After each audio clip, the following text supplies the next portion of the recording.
अल्हम्दुलिल्लाह रब्बिल आलमीन वस्सलातु वस्सलामु अला अशरफिल अंबिया वल मुरसलीन नबीना मुहम्मदिन व अला आलिहि व अस्हाबिहि अजमईन। अऊज़ु बिल्लाहि मिनश शैतानिर रजीम। बिस्मिल्लाहिर रहमानिर रहीम। कुल अऊज़ु बिरब्बिल फलक मिन शर्रि मा खलक व मिन शर्रि गासिकिन इज़ा वक़ब व मिन शर्रि नफ़्फ़ाथाति फ़िल उक़द व मिन शर्रि हासिदिन इज़ा हसद।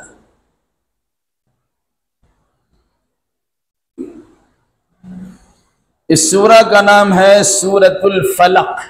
फा लाम का फलक।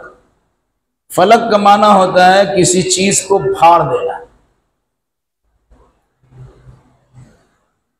यहां पर फलक का माना है सुबह का वक्त, क्योंकि रात की तारीकी को फाड़ कर सुबह के सफेदी को लाया जाता है। कुरान में अल्लाह ने फरमाया फालिकुल इस्बाह, सुबह को निकालने वाला। सुबह को निकालने वाला कौन है? अल्लाह। इसी लफ्ज़ फलक को इस सूरे का नाम दिया गया है। यह सूरा मक्की है और मजमून से अंदाजा होता है कि सूरे का नुज़ूल उस वक्त हुआ जब रसूल अकरम सल्लल्लाहु अलैहि वसल्लम की दावत व तबलीग की राह में रुकावटें डालना शुरू हो गई। इस सूरा का मरकजी मजमून है तमाम तर परेशानियों में सिर्फ और सिर्फ अल्लाह तबारक व तआला पे भरोसा करना और उसकी पनाह में अपने आप को डाल देना। चाहे परेशानियां जिन्नात की तरफ से आए, चाहे इंसान की तरफ से आए, चाहे अपने तरफ अपने खास लोगों की तरफ से आए या बेगाने की तरफ से आए, जो भी परेशानी हो, वो परेशानी जाहिर हो या परेशानी बातिन हो, वो परेशानी जिस्मानी हो या वो परेशानी रूहानी हो, हर एक तरह की परेशानियों से बचने के लिए इंसान अल्लाह की पनाह में चला जाए। इस सूरे का खास और मरकजी मजमून है।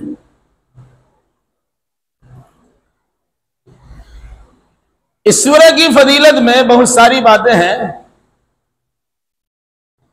यह सूरह सूरतुल फलक और इसके बाद की आखिरी सूरह सूरह नास, इन दोनों सूरतों को मुअव्वज़तैन कहा जाता है। मुअव्वज़तैन वो दो सूरतें जिसके जरिए से अल्लाह की पनाह चाही जाती है। इन दोनों सूरतों में तावुज़, अल्लाह की पनाह चाहने का हुक्म दिया गया है। इस सूरह की फजीलत में यह बात भी याद रखनी चाहिए कि रसूल अकरम सल्लल्लाहु अलैहि वसल्लम ने इरशाद फरमाया, हमें कुछ आयतें ऐसी अता की गई है कि अल्लाह की पनाह हासिल करने के लिए इससे बेहतर कोई आयत नहीं हो सकती।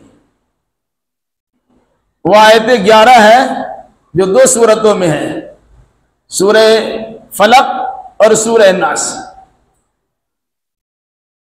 अल्लाह के नबी सल्लल्लाहु अलैहि वसल्लम को जब भी कोई परेशानी लायक होती थी, मुसीबत दिक्कत आती थी, तो आप सल्लल्लाहु अलैहि वसल्लम इन दोनों सूरतों को पढ़ के अपने ऊपर दम कर लिया करते थे। यहां तक कि मरजुल मौत में जब आपकी बीमारी की शिद्दत बढ़ गई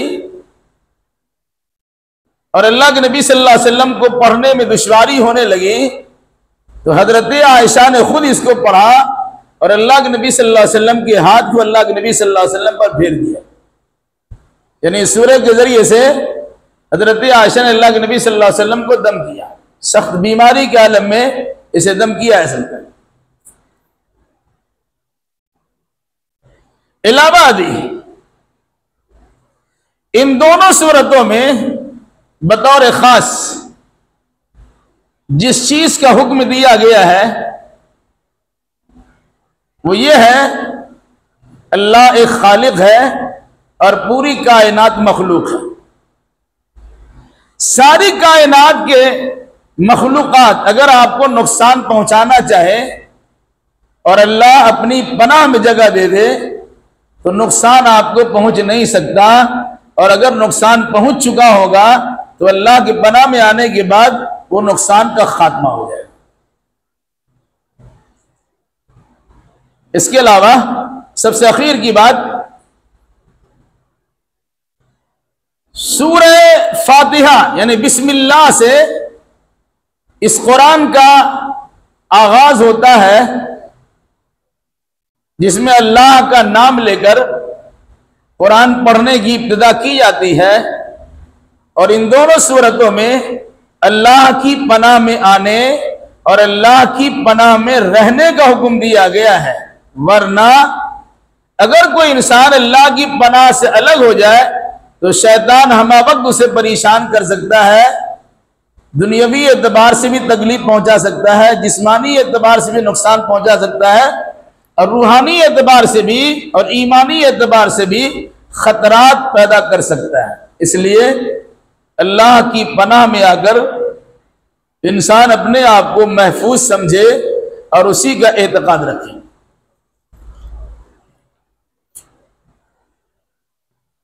कुल अऊज़ु बिरब्बिल फलक, कुल अल्लाह के नबी सल्लल्लाहु अलैहि वसल्लम से खिताब किया गया, आप कहिए, क्या कहिए, मैं सुबह के रब की पनाह में आता हूं। एक चीज ये भी याद रखिए, इन दोनों सूरतों के नुज़ूल से मुताल्लिक ये बात भी बताई जाती है कि सूरतें तो पहले नादिल हो गई थी, लेकिन मदनी दौर में जब अल्लाह के नबी सल्लल्लाहु अलैहि वसल्लम पर जादू का असर हुआ तो उस वक्त भी इन दोनों सूरतों के पढ़ने की ताकीद की गई, और साथ साथ जिब्रील अलैहिस्सलाम ने भी अल्लाह के नबी सल्लल्लाहु अलैहि वसल्लम को दम किया, पढ़ा था बिस्मिल्लाहि अर्क़ीका मिन कुल्लि शैइन यूज़ीका मिन शर्रि कुल्लि नफ्सिन औ ऐनिन हासिदिन अल्लाहु यशफ़ीक बिस्मिल्लाहि अर्क़ीक। ये दुआ बुखारी शरीफ में है कि हज़रत जिब्रील ने अल्लाह के नबी सल्लल्लाहु अलैहि वसल्लम को दम किया था। तो माऊवज़तन अल्लाह की हिफ्ज में और उसकी हिफाजत में जाने के लिए दो जबरदस्त सूरतें हैं। इन सूरतों के जरिए से अल्लाह के नबी सल्लल्लाहु अलैहि वसल्लम अल्लाह की पनाह में आते थे, और अल्लाह ने आपके जरिए से क़यामत तक के लोगों को ये तालीम दे दी है कि हर किस्म की आफात व बलियात से महफूज रहने के लिए तुम भी अगर अल्लाह की पनाह में जाना चाहते हो तो इन दोनों सूरतों का पढ़ना अपना मामूल बना दो। यही वजह है कि हर नमाज के बाद कुल हुवल्लाहु अहद, कुल अऊज़ु बिरब्बिल फलक और कुल अऊज़ु बिरब्बिन नास अल्लाह के नबी सल्लल्लाहु अलैहि वसल्लम पढ़ा करते, और इन तीनों सूरतों को मगरिब और फजर की नमाज में 3-3 बार पढ़ा करते। अलावा इसके अल्लाह के नबी सल्लल्लाहु अलैहि वसल्लम का मामूल था बतौर खास रात के वक्त में सोने से पहले इन दोनों सूरतों को पढ़ के अपने आप को अल्लाह की पनाह में दे दिया करते थे। इन सूरतों को पढ़ के अपने हाथ में दम करते थे और अपने हाथ में फूंकने के बाद दोनों हाथों को मलते और सर से लेकर पैर तक अपने पूरे बदन पर आप अपना हाथ फेर लिया करते थे। मकसद रात में सोने के आलम में कोई इंसान, कोई जिन्नात, कोई दुश्मन, कोई मखलूक, कोई कीड़ा मकोड़ा, कोई जानवर आप पर हमला न करने पाए, इसलिए अब अल्लाह की पनाह में चले जाए। आज भी जो इंसान इन सूरतों के पढ़ने का मामूल बनाता है, अल्लाह के फजल करम से वो मामून भी रहता है और महफूज भी रहता है। कुल अऊज़ु बिरब्बिल फलक, ए नबी कहिए आप, मैं सुबह के रब की पनाह में आता हूं। यहां पर 4 बातें याद रखिएगा। एक है अल्लाह की पनाह में आना, दूसरा है किस चीज से पनाह में आई जाए। तीसरी बात है पनाह में आने की सूरत क्या होगी। और चौथी बात यह है कि पनाह कहते किसे हैं। आदमी जब घबराता है, परेशान होता है, उस आदमी के पास जाता है जहां उसकी हिफाजत का इम्कान रहता है या यकीन होता है कि आप बच जाएंगे, बचकर वहां पहुंचने की कोशिश करता है। दुश्मन का हमला हुआ, बचने के लिए वहां चले गए। मैं सुबह के रब की पनाह में आता हूं। अल्लाह ने अल्लाह के नबी सल्लल्लाहु अलैहि वसल्लम से कहलवाया, आप कहिए। ये ऐलान भी था, जो लोग मेरी दावत की राह में रुकावट बनते हो, सुन लो। मेरी मुखालिफत तुम लाख कर लो, मेरा कुछ बिगाड़ नहीं सकोगे, क्योंकि तुम्हारी ताकत महदूद है। मैं उस अल्लाह की पनाह में जा रहा हूं जिसकी ताकत लामहदूद है। इसलिए अगर तुम मेरे खिलाफ कुछ कार्रवाई करोगे, फितना सामानी करोगे, साजिशें रचोगे, रीशा दवानियां करोगे, मुख्तलिफ किस्म की रुकावटें डालोगे, तुम्हारा इख्तियार कर लो। हम तो बिल्कुल बेफिक्र है, हमारा कुछ नहीं होगा, क्योंकि हम अल्लाह की पनाह में चले जा रहे हैं और अपने से नहीं जा रहे, अल्लाह के कहने से हम जा रहे हैं। तो अल्लाह की पनाह में जाने का ऐलान है। किस चीज से पनाह जाएंगे आप? आगे आसमानों जमीन में, यह पूरी कायनात में जितनी भी मखलूकात हैं, उन तमाम मखलूकात की शरारतों से बचने के लिए हम अल्लाह की पनाह में जा रहे हैं। एक बार अल्लाह ने इस उमूमी चीज का ऐलान किया और फिर उसके बाद खास तौर से तीन ऐसी चीजों का तज़किरा किया है कि जिससे इंसान को तकलीफ मिलती है और परेशानी आती है। हालांकि वो सारी चीजें मखलूक हैं। पहले अल्लाह ने सारी मखलूकात से महफूज रहने के लिए अल्लाह की पनाह में आने का हुक्म दिया, फिर उनमें से तीन खास मखलूक का तज़किरा किया है। आज हम भी इस मुनासिबत से सकीद नजरिए के साथ दुनिया के सारे मखलूकात से पनाह चाहते हैं और दुनिया की खास मखलूक और खास लोगों से भी अल्लाह की पनाह चाहते हैं। यकीन अल्लाह की पनाह में चले आइएगा। याद रखिए कैसे। फरमाया मिन शर्रि मा खलक, मैं अल्लाह की पनाह में आता हूं उन चीजों की शरारत से बचने के लिए जो चीज पैदा की गई है। अल्लाह ने कितनी चीजों को पैदा किया है हमें पता नहीं है, अनगिनत लातादाद मखलूक है। वो कैसे हमको नुकसान पहुंचा के चली जाएगी पता भी नहीं है। कभी मच्छर तकलीफ पहुंचाता है, कभी खटमल तकलीफ पहुंचाता है, कभी सांप बिच्छू तकलीफ पहुंचाता है, कभी इंसान तकलीफ पहुंचाता है, कभी जिन्नात तकलीफ पहुंचाता है और सबसे बढ़कर शैतान तकलीफ पहुंचाता है। कैसे पहुंचाता है वो सबको मालूम। तो फरमाया मिन शर्रि मा खलक, जितनी भी चीजें अल्लाह ने पैदा की है उन तमाम पैदा करदा चीजों की शरारत से मैं बचने के लिए अल्लाह की पनाह में आता हूं। जब आप अल्लाह की पनाह में चले गए तो कभी कभी खास खास लोगों की तरफ से बजाहिर तकलीफ का सामना करना पड़ता है। तो उमूमी पनाह तो चाहिए, अब खुसूसी पनाह भी चाहिए। चुनांचे अल्लाह ने फरमाया अब यह भी कहिए मिन शर्रि गासिकिन इज़ा वक़ब, मैं रात की तकलीफों से अल्लाह की पनाह में आता हूं जब वो रात पूरे तौर से छा जाती है। रात से मुराद रात की तारीकी। रात की तारीकी में बीमारियां भी पनपती हैं। दिन भर आदमी ठीक से रहता है, रात में दर्द बढ़ जाता है, तकलीफ बढ़ जाती है। इसलिए से रात के भी 10 के लागे।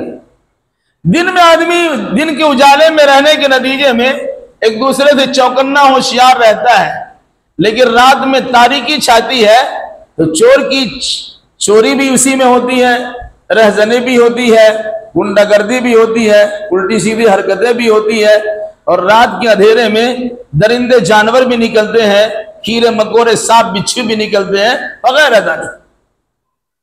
जो फरमाया रात की तारीकी में जिन जिन तकलीफों का एहसास किया जा सकता है या जिन जिन तकलीफों का इम्कान हो सकता है, उन तमाम दर तकालीफ से मैं अल्लाह की पनाह चाहता हूं जब वो रात पूरे तौर से छा जाती है। उसमें एक चीज ये भी है, इंसान दिन में जाग के रहता है, रात में सो के रहता है। रात में सोया हुआ है, बीवी उसकी मुखालिफ है कि बेटा उसके मुखालिफ है कि भाई उसके मुखालिफ है कि कौन उसको जबा कर देगा पता नहीं है। और जो सूरत हाल है, बीवी भी मार देती है, शौहर भी मार देता है, भाई भी मार देता है, बहन भी मार देती है। किसी चीज की लालच होती है, कोई मामला होता है, अब उनके बारे में तसव्वुर भी नहीं कर सकते, लेकिन आराम से काम निकाल के चले आते। तो सोने की हालत में इंसान दर हकीकत पूरे दौर से बेख्तियार हो जाता है। क्यों? उसके जिस्म से रूह सैलानी, रूह निकल जाती है और वो घूमती फिरती रहती है। फिर जब जागने का टाइम होता है तो रूह उसके अंदर दाखिल कर दी जाती है। ये वजह है जो इंसान हार्ट का मरीज होता है और जिसके साथ कुछ बीमारियां खास होती है, उसके जगाने में डॉक्टर एहतियात करने की तदबीर भी करता है। अचानक जोरदार आवाज नहीं होनी चाहिए, डांट डपट की आवाज नहीं होनी चाहिए, अचानक उनको जगाना जोरदार आवाज से नहीं चाहिए, क्योंकि इसके दिल पे जबरदस्त असर पड़ता है और नतीजे के तौर पर इधर उधर हो सकता है। तो फरमाया रात की तारीकी की शरारत से बचने के लिए मैं अल्लाह की पनाह में आता हूं जब रात पूरे तौर से छा जाए, यानी रात की तारीकी आ जाए। तो उस रात की तारीकी से बचने के लिए मैं अल्लाह की पनाह में आता हूं। एक बात और याद रखिए, सुबह के रब की पनाह क्यों चाहा आपने? ये यकीन करते हुए जिस तरह रात को चीर फाड़ कर सुबह नमूदार हुई है, आपको यकीन हो गया कि रात की तारीकी आपको नुकसान न पहुंचा सके। रात का खात्मा हुआ और सुबह आगे दिन आ गया। उसी तरीके से इस दुआ, इस सूरह के पढ़ने वाले को यह यकीन होना चाहिए जिस तरह रात का खात्मा हुआ और दिन का उजाला नमूदार हो गया, इस तरह हमारी सारी परेशानियां खत्म होंगी और सेहत आफियत में मुयसर हो जाएगी। इसलिए फरमाया आप सुबह के रब की कसम खाइए। क्यों? सुबह का निकालने वाला रब है तो तकलीफ को दूर करने वाला रब है। इसलिए इधर उधर किसी पर भरोसा विश्वास करने के बजाय अल्लाह पे तवक्कुल और एतमाद कीजिए। यकीन अल्लाह तबारक व तआला जिस तरह रात की तारीकी से इंसान को महफूज रखता है और सफीद सुबह में, सुबह की रोशनी में इंसान को जीने का मौका फराहम करता है, इसी तरह कुरान मुकद्दस की आयात के जरिए से अल्लाह की पनाह में चाहने वाले इंसानों को हर आफात व बलियात से महफूज रखता है और सेहत व तंदुरुस्ती की दौलत से मालामाल कर देता है।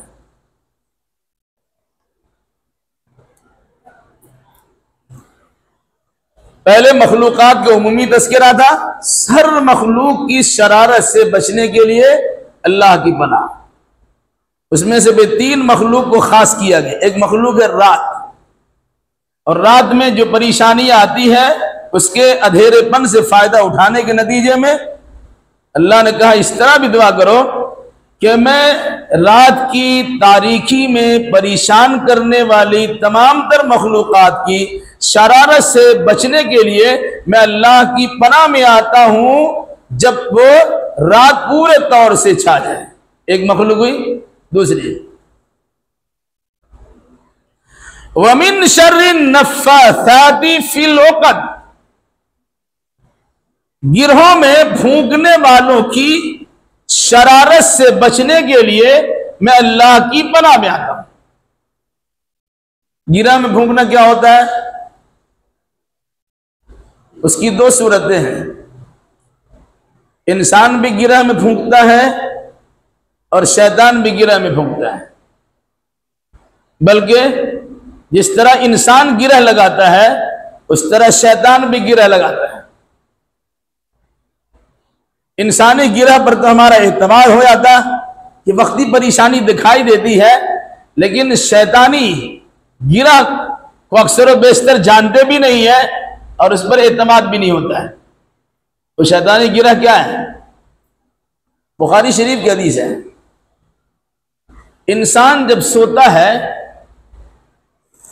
तो उसकी गुद्दी पर, गर्दन जो है पिछला हिस्सा, इसको गुद्दी कहा जाता है, तिफा अरबी लफ्ज़ है। यहां पर शैतान इंसान की 3 गिरह लगाता है। जब इंसान सो जाता है तो सोने की हालत में शैतान वहां 3 गिरह लगाता है और हर गिरह पर लगाते हुए कहता है उरकुद इन्नल लैल अलैका तवील, सो के रहो अभी रात बड़ी लंबी है, बोल के गिरह लगा दिया। फिर बोला गिरह लगा दिया, फिर बोला गिरह लगा दिया, या गिरह लगाया फूंक दिया, गिरह लगाया बोल दिया, गिरह लगाया बोल दिया। ये 3 गिरह लगाता है। एहसास तो होता नहीं हमको, कहां कोई गिरह बोले लगी हुई है। लेकिन याद रखिएगा, इंसान को एहसास हो या ना हो, जो बात अल्लाह के नबी सल्लल्लाहु अलैहि वसल्लम ने कह दी पत्थर की लकीर है, वो होते ही होती है। चाहे एहसास हमारा मुर्दा हो जाए अलग सी बात है, लेकिन अगर कोई इंसान इसे परखना चाहेगा तो सुबह बेदार होकर परख सकता है, अंदाजा लगा सकता है। चुनांचे आपने फरमाया जब इंसान सोकर उठता है और अल्लाह का जिक्र करता है उसकी एक गिरह खुल जाती है। जब वजू करता है उसकी दूसरी गिरह खुल जाती है। जब नमाज पढ़ लेता है उसकी तीसरी गिरह खुल जाती है। वह इंसान हशास बशास नशीद चाको चौबंद बेदार होता है। और जो इंसान उठता नहीं या उठ करके वो जिक्र अस्कार नहीं करता, वजू नहीं करता, नमाज नहीं पढ़ता, उसके बारे में अल्लाह के नबी ने फरमाया वो इंसान जब बाद में उठता है, नमाज का टाइम खत्म हो गया, कैसे होता है? खबीसुन नफ्स कसलान। वो इंसान जब उठता है तो मगमूम भगवाया हो रहता है, सुस्त रहता है, मरियल किस्म का रहता है, खबीस बना हुआ रहता है। आप जिस दिन नमाज पढ़ते हैं उस दिन अपने चेहरे को आईना में देख लीजिए, और जिस दिन सो के देर से उठते हैं फौरन आईना में जाके देख लीजिए, अपना फैसला कर लीजिए। ये हदीस रसूल है। शैतान 3 गिरह लगाता है, हर गिरह पर भूखता है, सो जा भी रात लंबी है, और उसके बाद जब आदमी उठता है अल्लाह का जिक्र करता है, गिरह खुलती है, वुजू करता है, दूसरी गिरह खुलती है, और उसके बाद जब नमाज पढ़ता है तीसरी गिरह खुल जाती है। वो हशास बशास रहता है, खुश खुर्रम रहता है। तो शैतान फूंकता है, गिरह लगा के दम करता है। इस शैतानी गिरह लगाने से भी मैं अल्लाह की पनाह में आता हूं। शैतान गिरह लगा भी दिया तब भी हमें कोई नुकसान नहीं पहुंचेगा, क्योंकि मैं अल्लाह की पनाह में आ चुका हूं और जहन बना के हूं, सुबह उठूंगा और ये सारे अमाल बजा लाऊंगा जिससे शैतान की गिरह खुल जाए और जिससे शैतान का असर हमारे ऊपर ना रहने पाए। दूसरी बात, वमिन शर्रिन नफ्फासाति फिल उक़द। ये पर एक बात और भी याद रखिए, दूसरी बात भी ये भी है, जब आदमी सोया रहता है और नमाज का टाइम खत्म हो जाता है, फबाल शैतान फी उज़नी, शैतान उसके कान में मुद्द देता है। शैतान उसके कान में पेशाब कर देगा। अगर बेटा आपका मुंह पर पेशाब कर दे, कान में पेशाब कर दे, तमाचा रसीद कर दीजिएगा। लेकिन शैतान कान में पेशाब रोजाना करता है और खुश खुर्रम उसे गला लगा के रखा है। जो आदमी नमाज छोड़ के फजर का टाइम जाया होने के बाद उठता है, वह शौक से शैतान से अपने कान में मुतवाता है, पेशाब करवाता है और आराम से सो के रहता है। इसलिए अगर कोई आदमी ये चाहता है कि शैतान की मुंह तर पेशाब से बच जाए तो फजर के टाइम में उठे और आराम से अल्लाह उसके रसूल के फरमान के मुताबिक अल्लाह की इबादत और बंदगी बजा लाकर खुश खुर्रम जिंदगी गुजारने की कोशिश करे। वमिन शर्रिन नफ्फासाति फिल उक़द, गिरोह में फूंकने वालों की शरारत से अल्लाह की पनाह। बाद में तर्जुमा किया, गिरह में फूंकने वालियों की शरारत से अल्लाह की पनाह। गिरह फूंकना से मुराद जादू करना। जादूगर जादू करता है तो भी किसी चीज में गिड्ढा लगाता है। कभी आपके बाल में गिरा लगा दिया, कभी आपके कपड़े में गिरा लगा दिया, कभी रस्सी धागे में गिरा लगा दिया, कभी और चीज में गिरा लगाता है और उस पर आपका नाम पढ़कर शैतानी अमल करके जादू करता है, जिससे आप हैरान और परेशान हो जाते हैं। याद रखिएगा, कोई इंसान किसी को परेशान करना चाहेगा, जब अल्लाह तबारक व तआला की मशीयत होती है तब भी परेशानी उसको पहुंचती है, वरना अब लाख जादू करते रह जाए कुछ नहीं होगा। लेकिन अल्लाह जिस दिन चाहेगा कि ठीक है थोड़ा सबक सिखाना चाहिए, ढील कर दिया, रस्सी ढील कर दिया, अब शैतान को रस्सी टाइट करने का मौका दे दिया, गिरह लगाने की उसे इजाजत गोया मिल गई, उसने किया और फंस गया। जैसे अल्लाह के नबी सल्लल्लाहु अलैहि वसल्लम पर जादू किया गया।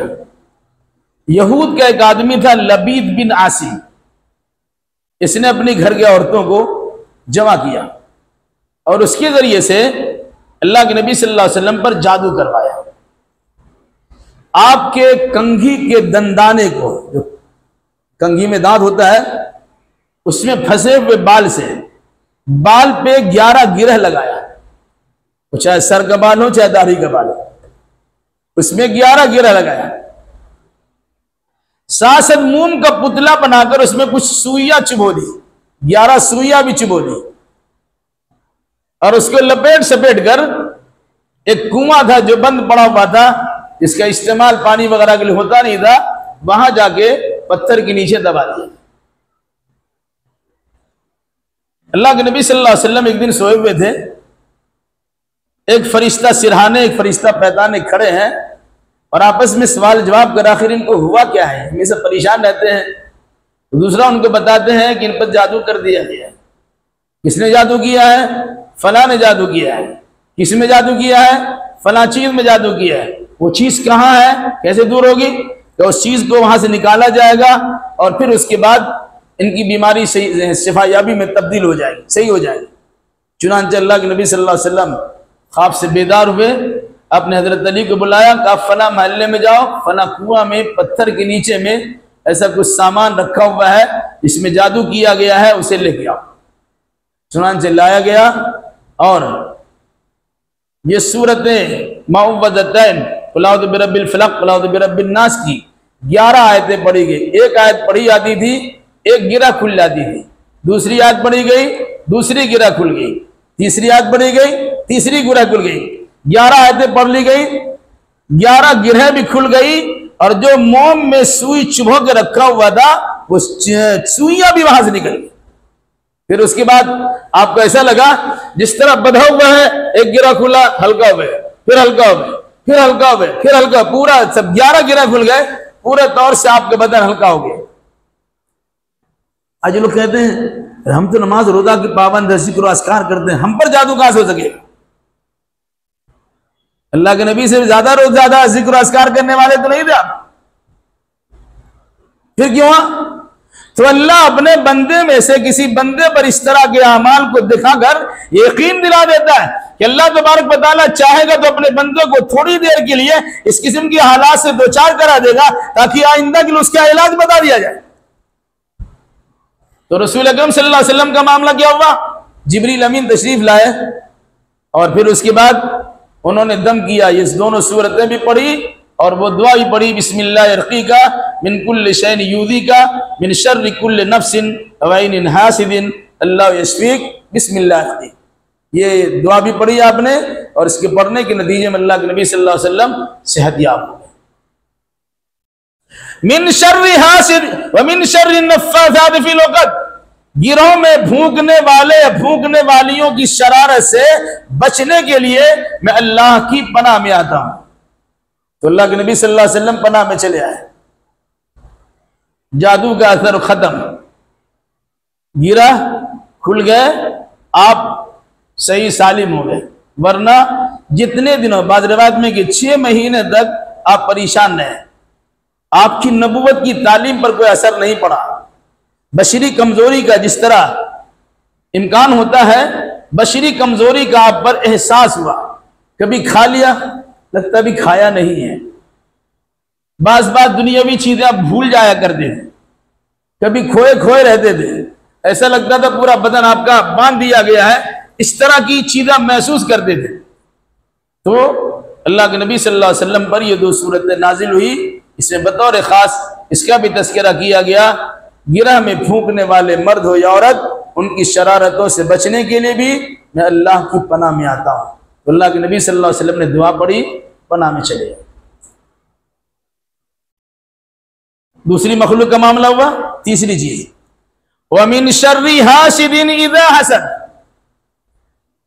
जब भी हसद करने वाला, चाहे शैतान हसद करे, चाहे इंसान हसद करे, चाहे अपना हसद करे, चाहे बेगाना हसद करे, उस हसद करने वाले की हासिदाना शरारतों से अल्लाह की पनाह में मैं आता हूं। आपको मालूम होना चाहिए, सबसे पहला गुनाह जो आसमान पर किया गया वो यही हसद था, और जो सबसे पहला गुनाह रुए जमीन पर किया गया वो यही हसद था। पहला गुनाह भी हसद, दूसरा गुनाह भी हसद। सबसे पहला हसद कौन किया था? इब्लीस ने हसद किया था आदम अलैहिस्सलाम से। आदम अलैहिस्सलाम को अल्लाह ने कहा कि जन्नत में आराम और सुकून के साथ रहो, खाओ पियो मौज मस्ती के साथ रहो। तो शैतान को आदम अलैहिस्सलाम का इस आराम और सुकून के साथ जन्नत में रहना गवारा नहीं हुआ। उसने जन्नत से निकलवाने का रास्ता बनाया। उससे पहले भी एक हसद का तज़किरा लोग करते हैं, सराहत नहीं है, लेकिन ये बात भी है, जब अल्लाह ने फरिश्तों से कहा था कि मैं आदम को रुए जमीन पर खलीफा बनाने वाला हूं, तो फरिश्तों ने कहा ऐसी मखलूक क्यों पैदा करेंगे जो खूनरेजी करे, फितना और फसाद फैलाए, हम तो काफी है। यहां ये बात साहबा कहते हैं, बाद लोग कहते हैं, बाद लोगों ने कहा कि फरिश्ते को भी, फरिश्ते के अंदर भी ये बात आई कि वो आएंगे तो उनका दर्जा बढ़ जाएगा, इसलिए हमें काफी है। लेकिन ये बात ज्यादा मुनासिब नहीं है। मुनासिब बात यह है कि शैतान ने हसद किया आदम अलैहिस्सलाम से कि आदम अलैहिस्सलाम जन्नत में आराम और सुकून से है, और इसी आदम की वजह से हमको जन्नत से निकाला गया, हम तकलीफ तो तकलीफ में है। जिस तरह आदम की वजह से मुझे तकलीफ पहुंची है, मैं तकलीफ में आदम को डाल के छोड़ूंगा। हसद किया, निकलवा दिया, मना करदा गाछ को खिलवा दिया। हो सकता है आपका खैर खा आपकी शक्ल में आएगा, खैर खाई की शक्ल में आएगा, आपसे उल्टा पुल्टा काम करवा दे। अब लगेगा बड़ा अच्छा काम है, लेकिन अच्छा नहीं होगा। शैतान ने कहा मैं आपका खैर खा हूं, मेरी बात सुन लीजिए, जन्नत में अगर हमेशा रहना चाहते हैं इस गाछ को खा लीजिए, नहीं खाएंगे तो अल्लाह बाहर निकाल देगा, अगर खा लीजिएगा तो जन्नत में आप हमेशा रहिएगा। उल्टी पट्टी बढ़ा दिया, आदम अलैहिस्सलाम खा लिए, हजरत हव्वा भी खा ली, दुनिया में आ गई। दुनिया में आने के बाद हजरत आदम और हव्वा से लड़के पैदा हुए, हाबिल काबिल, 2 भाई में इख्तिलाफ हुआ। हाबिल और काबिल, काबिल की कुर्बानी कबूल नहीं हुई, हाबिल की कुर्बानी कबूल हो गई। काबिल ने अपने भाई को उसी हसद की बुनियाद पर कत्ल कर दिया। इनकी कुर्बानी क्यों कबूल हो गई, हमारी कुर्बानी क्यों कबूल नहीं? इतनी खतरनाक चीज है। तो हसद के नतीजे में इंसान को आराम और सुकून से निकाला जाता है, या हसद के जरिए से किसी की जिंदगी छीन ली जाती है। इतना खतरनाक ये जुर्म है। हसद है क्या चीज? अगर एक नेमत आपको मिली है, आप कहते हैं अल्लाह उसको दिया हमको भी दे, अच्छी बात है, लेकिन आपके दिल में होता है उसकी वो नेमत छीन जा, हमको मिल जाए। ठीक है, ये नेमत आपके पास ना रहे वो हमको मिल जाए, ये हसद है और ये गुनाह है। अगर किसी को मकाम मरतबा मिल गया, उसको क्यों मिला, हमको मिलना चाहिए। शोहरत उसको क्यों मिली, हमको मिलनी चाहिए। दीनदार वही क्यों बन गया, अरे वो न रहे, हमको बनना चाहिए। बल्कि उलमा ने बतौर खास तफसीर में इस चीज को भी लिखा है कि अगर कोई इंसान हाफिज कुरान बनता है, आलिम दीन बनता है, क्योंकि कुरान की शुरुआत बिस्मिल्लाह से है, खात्मा बन्नास पे है,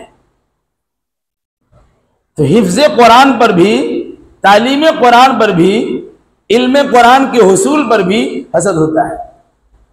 और आपको पता है यह हसद बड़े बड़े आलिमों में पाया जाता है। उसकी तफसीर क्यों होगी, हमारी क्यों नहीं होगी? उसकी तफसीर किताब इतनी मकबूल क्यों, हमारी क्यों नहीं होगी? वो इतना बड़ा मुहद्दिस कहते हो, हम क्यों नहीं होंगे? इमाम बुखारी जैसी शख्सियत को भी ऐसे हासिदीन से साबका भेजा है। लोगों ने बाज़ाब्ता कई बड़े बड़े उलमा ने इमाम बुखारी को दुनिया वालों के सामने जलील करने के लिए बेइंतहा कोशिशें की, लेकिन अल्लाह ताला जिसे रखे उसे कौन चखे। परेशान करने के लिए 100 हदीस पेश किए गए, खुर्द बुर्द करके, इधर का इधर, इधर का उधर करके इमाम बुखारी का इम्तिहान लिया गया। अल्लाह ने खुदादास सलाहियत के पेश नज़र उन तमाम का सही सही जवाब दे दिया। लोग ताकते रह गए और इमाम बुखारी का मकाम मनसब मुसल्लम रह गया। कोई दुनिया में ऐसा इंसान नहीं है जिसने कोई किताब लिखी हो और इतनी बड़ी तादाद उनकी लिखी हुई किताब को उनके शागिर्दों ने उनसे पढ़ी हो। बुखारी शरीफ के बारे में कहा था 90,000 शागिर्दों ने इमाम बुखारी से बुखारी शरीफ पढ़ी है। बहुत बड़ी बात है। आज किताब लिखा मर गए, 2-4 लोग पढ़े होंगे। 90,000 उनके शागिर्दान ऐसे हैं जिन्होंने खुद उनसे किताब बुखारी शरीफ को पढ़ी है। ये मकाम कौन हासिल कर सकेगा? जिसको अल्लाह देना चाहता है अल्लाह दे देता है। बहरहाल, तो मिन शर्रि हासिदिन इज़ा हसद, हसद करने वाले जब भी हसद करे उनकी हासिदाना कार्रवाइयों से अल्लाह की पनाह में आता हूं। शैतान हसद किया, उसकी पनाह में आदम अलैहिस्सलाम आ गए, घर से जन्नत से बाहर आ गए, लेकिन अल्लाह ने क्या कहा? आपके पास मेरा पैगाम हिदायत जाएगा, आपके में से, आपकी औलाद में से जो लोग भी फमन तबिय हुदाया फला खौफुन अलैहिम वला हुम यहज़नून, मेरे पैगाम के मुताबिक जिंदगी गुजारेगा, उसे गमगीन होने की जरूरत नहीं है और उनको खौफ करने की जरूरत नहीं है। कि उनकी घर वापसी हो जाएगी, जन्नत उनके लिए रखी हुई है। तो हर हसद करने वाले की शरारत से बचने के लिए जब भी वो हसद करे मैं अल्लाह की पनाह में आता हूं। तो हसद शैतान करे या इंसान करे, अपना करे कि बेगाना करे, दोस्त करे कि दुश्मन करे, उन तमाम की हासिदाना कार्रवाइयों से महफूज रहने के लिए अल्लाह की पनाह में मैं आता हूं। सारी मखलूकात से अल्लाह की पनाह में आता हूं। रात की तारीकी में जो परेशानियां लायक हो सकती हैं उन मखलूकात से मैं अल्लाह की पनाह में आता हूं। जादू टोना टोटका करने वाले, गिरह लगाकर फूंक मार करके हमारे तबाह बर्बाद का नक्शा तैयार करने वाले उन तमाम इंसानों की शरारत से मैं अल्लाह की पनाह में आता हूं। और जो लोग जाहिर तौर से कुछ नहीं कर पाते, सिर्फ हसद की भट्टी में जल रहे होते हैं, मैं ऐसे हासिदों की हासिदाना कार्रवाइयों से भी अल्लाह की पनाह में आता हूं। हसद का मामला ऐसा है, आपको फायदा नहीं होगा लेकिन दूसरे के नुकसान आप चाहते हैं। आपको अपनी तकलीफ से उतनी तकलीफ नहीं है जितना दूसरे के आराम से तकलीफ है। शेख सादी ने कहा है, तबानम आकिन या जारम अंदरू कसे हुसूद राच कुनम कि ज़खुद बिरंज दरस।